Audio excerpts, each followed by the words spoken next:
आपको तंजीना के बारे में पता है? नहीं सर। दुरूद तंजीना के बारे में आपको इल्म है? नहीं सर। नहीं है। नहीं सर। आपको पता है ये मसनून नहीं है, ये सुन्नत से साबित नहीं है। जी सर। हाँ जी, दुरूद ताज सुन्नत से साबित नहीं है, दुरूद लखी सुन्नत से साबित नहीं है, ये ख्वाबों का दरूद है।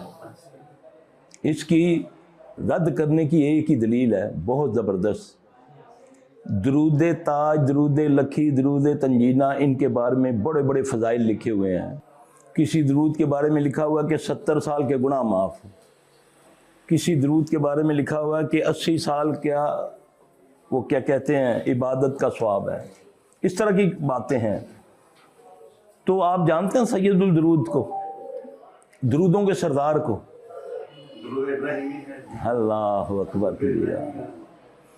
दुरूद इब्राहिमी के बारे में जब पूछा ना नबी सल्लल्लाहु अलैहि वसल्लम से, जब अल्लाह पाक ने ये आयत